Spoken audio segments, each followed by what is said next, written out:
നടക്കാണ്. തൽക്കാലത്തേക്ക് ഒരു ഗ്യാപ്പ് കൊടുത്തു. ഇനി ഉടനെ ബാക്കി കണ്ടിന്യൂ ആയിട്ട് നടന്നുകൊണ്ടിരിക്കും. പിന്നെ ഡൈവേഴ്സ് ഞങ്ങൾ ഇവിടെ തന്നെ ഉണ്ട് സ്ഥലത്ത്. ഇപ്പോൾ സാധാ സ്കൂബ ഡൈവിംഗ് എന്ന് പറയുമ്പോൾ നമ്മൾ ഒരിടത്ത് മുങ്ങിയിട്ട് അടുത്ത് നമുക്ക് ഇഷ്ടമുള്ളിടത്ത് പൊങ്ങാൻ പറ്റും. പക്ഷേ ഇവിടെ സംഭവിക്കുന്ന ഒരു കേവ് ഡൈവിംഗ് ആണ്. അതായത് മുങ്ങുന്നിടത്ത് മാത്രമേ തിരിച്ചു വന്ന് പൊങ്ങാൻ സാധിക്കൂ എന്നാണ് ഇതിന്റെ പ്രത്യേകത. അപ്പോൾ ഈ രക്ഷാപ്രവർത്തകർക്ക് പോലും ഉള്ളിലേക്ക് കയറി പോകാൻ പറ്റുന്നില്ല, ഡൈവ് ചെയ്ത് പോകാൻ പറ്റുന്നില്ല നിലവിലത്തെ ഒരു സാഹചര്യം അനുസരിച്ച്. അപ്പോൾ അത്രയും ഈ ചവർ ഇങ്ങനെ കയറി നിൽക്കും. അപ്പോൾ നമുക്ക് ഈ ചവർ മാറ്റുന്ന മുറയ്ക്ക് ഇതിന്റെ അകത്തോട്ട് BS സെറ്റോ അല്ലാതെ നമുക്ക് അകത്തോട്ട് പോകാം. പിന്നെ ഈ ഏറ്റവും വേസ്റ്റ് വെള്ളം വരുന്നത്. അപ്പോൾ അത്രയും കുറേ റിസ്ക് ഉണ്ട് ഇതിൽ. അപ്പോൾ അത്രയും ചെയ്ത് നമുക്ക് ചെയ്യാൻ പറ്റും ഭാഗ്യമായിട്ട്.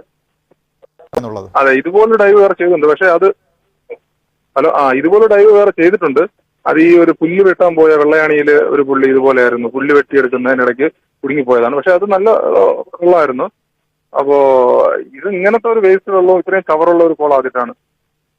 ഇത്രയും സമയം വെള്ളത്തിൽ നിന്നാണ് നമുക്കിനി പ്രാഥമിക ചികിത്സ മീൻസ് ഈ TT എടുക്കുക അതുപോലുള്ള കാര്യങ്ങൾ ഇത്രയും വേസ്റ്റ് ആണ്. കാരണം ഈ പട്ടണത്തിലെ ഏറ്റവും അഴുക്കുചാല് പോലുള്ള ഇത്രയും ഇറങ്ങിയതുകൊണ്ട് TT എടുക്കേണ്ടതുണ്ട്. അപ്പോൾ 1-2 പേര് മാറിയിട്ട് അടുത്ത ടീം ഉടനെ തന്നെ വരുന്നുണ്ട്. കുറച്ച് പേര് ഇവിടെ നിൽക്കുന്നുണ്ട്. ഈ രാത്രി ഓപ്പോസിറ്റ് സൈഡ് ഇറങ്ങിയപ്പോഴത്തേക്കും ഉണ്ടായിരുന്നു. പിന്നെ ഇത് നമുക്ക് എത്രയും പെട്ടെന്ന് ഇദ്ദേഹം ഉള്ളിലകപ്പെട്ടിട്ടുണ്ടെങ്കിൽ ഇദ്ദേഹത്തെ പുറത്തെടുക്കുക എന്നുള്ളതാണ്. അപ്പോൾ അതിന്റെ കാര്യങ്ങളായിട്ട് ചെയ്തുകൊണ്ടിരിക്കുകയാണ്.